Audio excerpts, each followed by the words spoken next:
amazed, stand by to be astounded. Follow the adventures of our heroine in her battle against the evil Black Hand gang. See her struggle with dastardly attackers. Marvel at her leap to certain death. Wonder at the plain of death. We present the Perils of Pauline.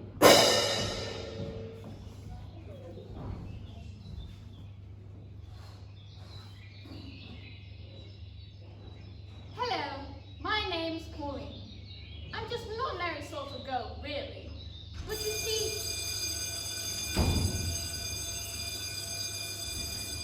I have a problem. My problem is that I'm always having adventures. I don't mean to have them. It's just that they seem to sneak up on me. For instance, just the other day I was in the park feeding the ducks, when all of a sudden, a strange and suspicious-looking man came up to me.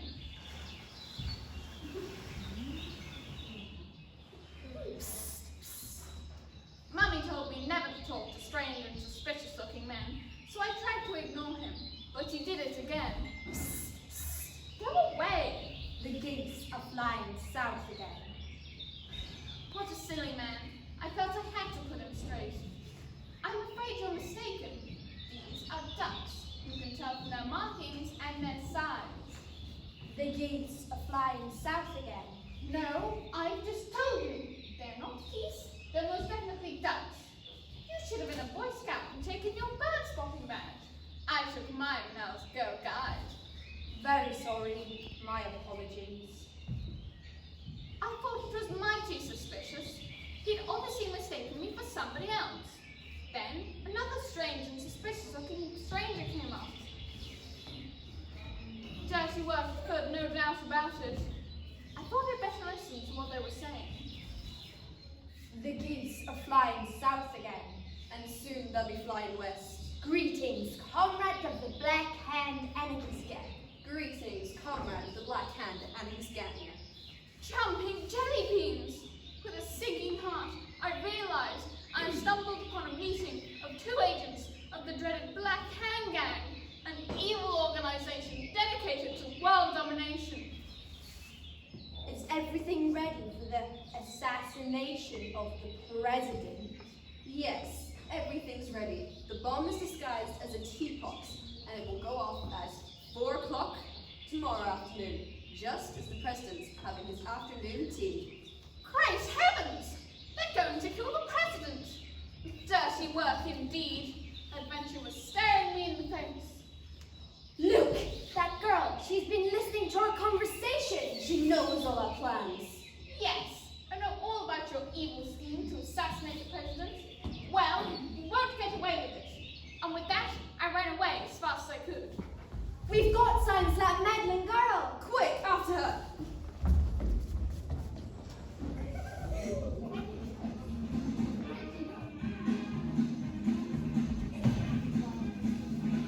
That way! She went that way.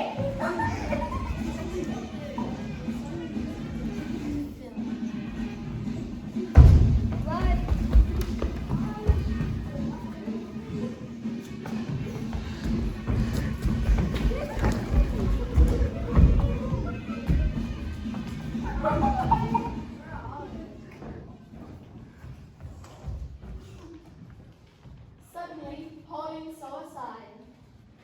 To the railway station. I have a plan. All I have to do is catch a train to the capital, and then I can warn the president. Oh, goldfish! I've only got 10 minutes to catch the train.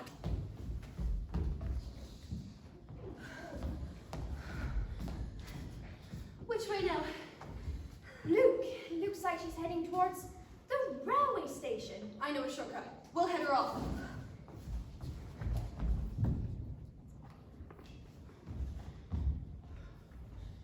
Phew! I think I've shaken them off. I've got 2 minutes to catch the train. I'll make it just in time. Stay where you are. We've got you now. Is Pauline trapped? Is this the end? She looked around her. There was no escape. Okay, I give in, I said, try and lull them into a false sense of security. I'll come quietly. No one can escape the Black Hand Gang. Look out behind you!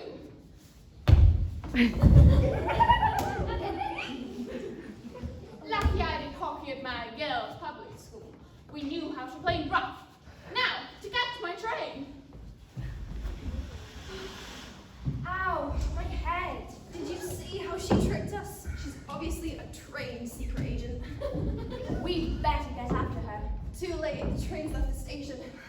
I'll telephone our leader and inform him so he can place him on the train to intercept her. Meanwhile, on board the train, heading at full steam for the capital, Pauline found herself alone in a carriage. Alone, that is, until a stranger entered. Young lady, is this anybody's seat? No, you're welcome to sit there. Merci, you are most kind. Nice weather. Oui, ce weather's good this time of the year. Nice scenery. Oui, the mountains are beautiful at this time of the year. They are also very high, and this railway runs on a narrow ledge carved into the sheer rock wall. If a person on this train who is trying to escape some pursuers opens a door and steps out, they would fall to certain death. This immediately aroused my suspicion. I resolved to check on the identity of my traveling companion. The geese are flying south again. And so, said the flying west. Right. With that, I stuck my hand in my pocket and pretended it was a gun. Don't move. I have a gun. You may be devilishly clever, secret agent, but you'll not escape the Black Hand Gang. We'll see about that. I'll call for help. God! God! Yes, miss? You've got to help me. This man is a spy who is going to kill me. You've got to stop the train at the next station and call the police.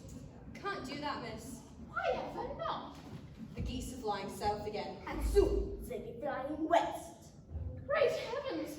Am I trapped? Is there no hope of escape? No hope at all. Shall I shoot her? No, too messy and too many questions will be asked. I think she should take a little trip with it all. But it's 1,000-meter drop to the valley below. I shall be killed. Exactly. Now jump.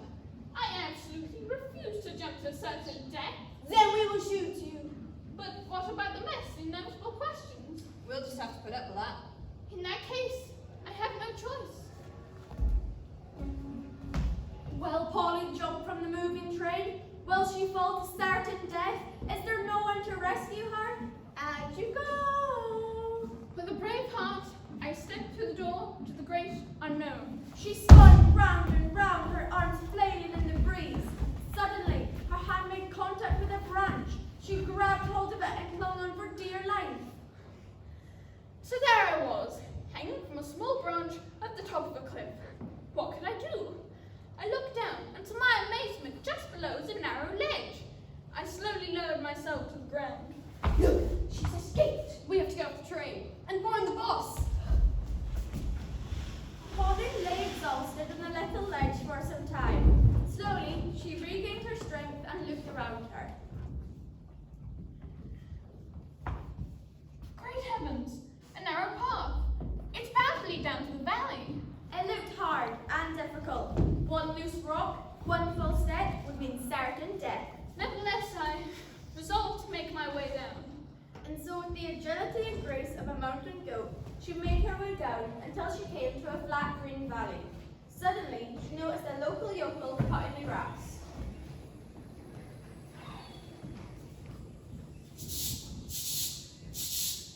Evening, young miss. What you doing these here parts? Could this be another agent of the Black Hand Gang? I approached cautiously, eyeing him suspiciously. Why are you eyeing me suspiciously? I'm not. I've got something in my eye. I think I'd better check to see if it's a member of the Black Hand Gang. The geese are flying south again. Are they? I don't see no geese. You must have something big in your eye. You're seeing geese. Forget what I said. About what? The geese flying south. They are? I need your help. The Black Hand Gang are after me. Not the Black Hand Gang, the materialist anarchists who are hell-bent on world domination. The very same. You are in a bad way, miss. How can I help? I've I've got to get to the capital to warn the president that there is a plot to kill him. At that moment, I noticed a bright yellow biplane standing in the field. Is that your plane? Nah, miss. Belongs to the young master. The big house. I thought quickly. The young master is my friend and said I could borrow it any time I wanted. Can you fly, miss? Only in an aeroplane. Could you give me a hand to start it? Of course, miss.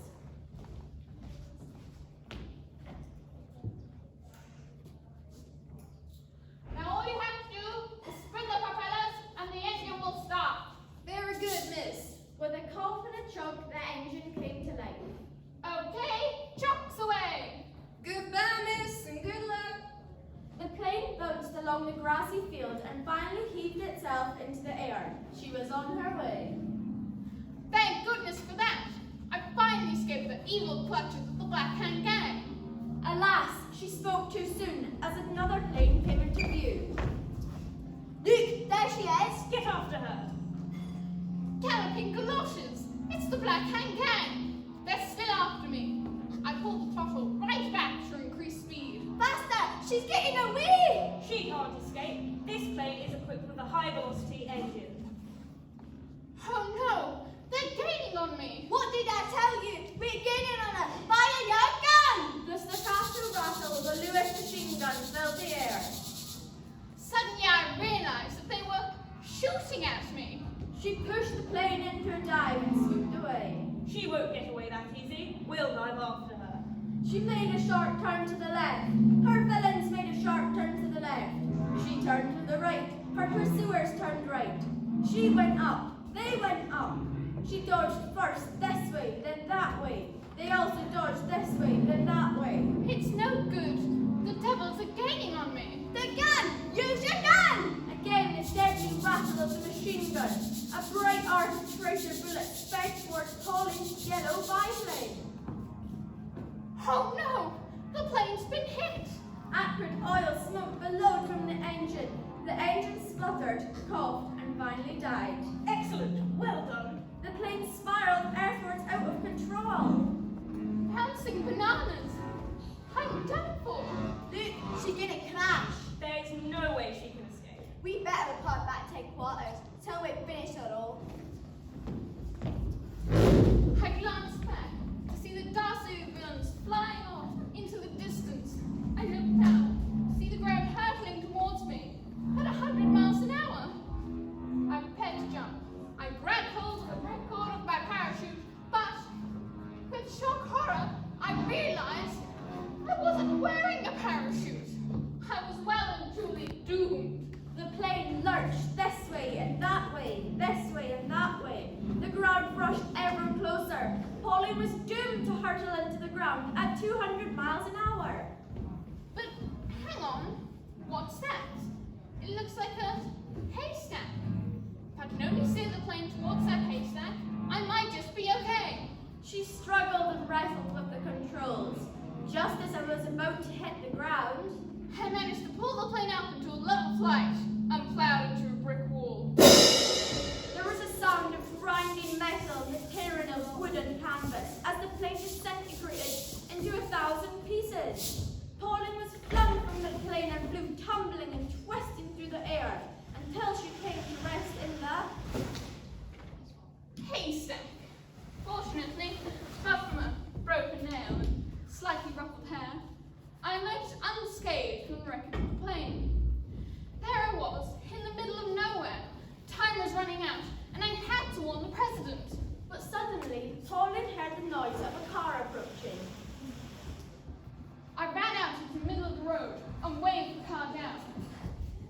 I say, young lady, is everything all right?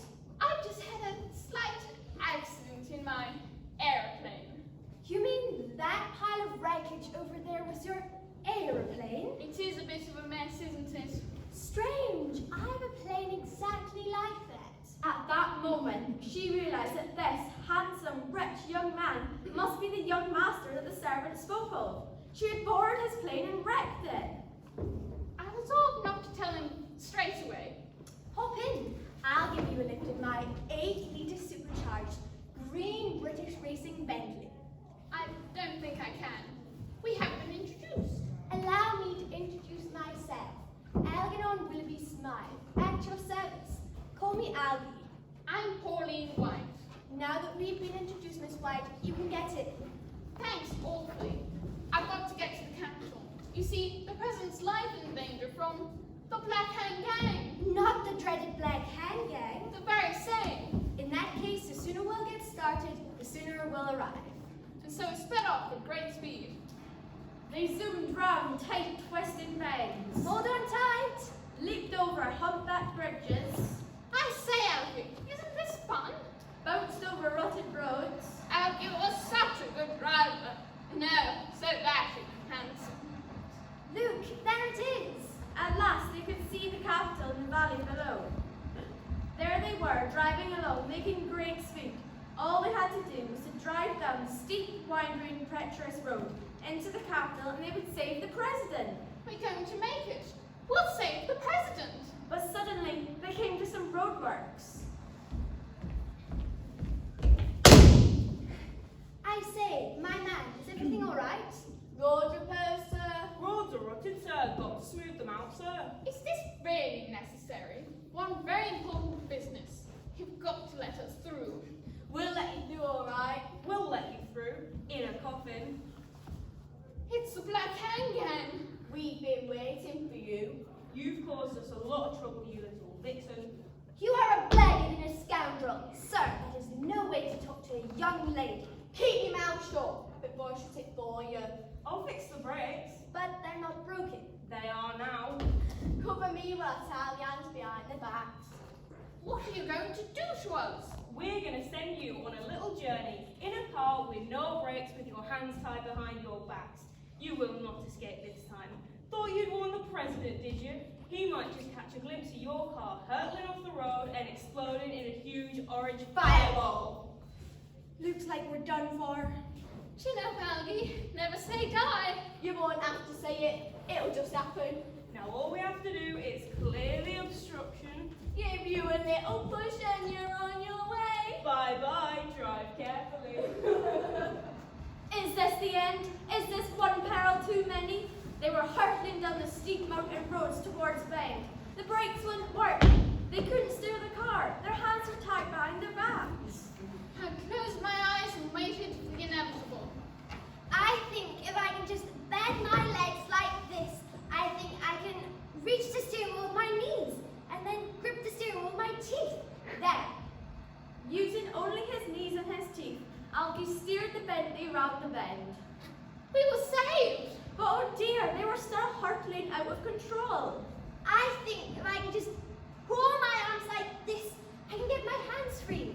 There, done it. We'll be fine now. But the car has no brakes. Brakes? Never use them. This baby will see us through. There's no better car to be in than the 8-litre supercharged Bentley when you have to hurtle down the road without any brakes. Sometimes on 4 wheels and sometimes on 2. Algernon steered the Bentley down the hill towards the presidential palace. Finally, they came to a halt at the front gate. Pauline ran out of the car. She was stopped by a guard. And where do you think you're going? What time is it? 5 to 4, miss. Dynamic dumplings. There's only 5 minutes to go. You've got to let me in. I've got to warn the president. The Black Hand Gang have planted a bomb in the president's teapot. It's set to go off at 4 o'clock. Not the Black Hand Gang. The very same. You better go in, miss. Pauline ran in and made it to the president with only 1 minute to spare.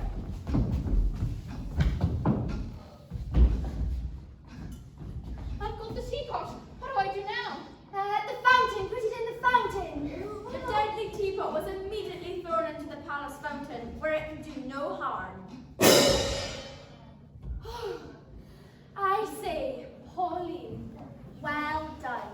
Did you know that you are a terribly brave girl? I must admit I've grown to admire you in the short time that we have known each other. I wonder if you would like to come back to my stately home where I can introduce you to my mother and father. Oh, Algie, I'd be delighted. This is absolutely spiffing. I've always wanted to meet a girl like you. They stared into each other's eyes.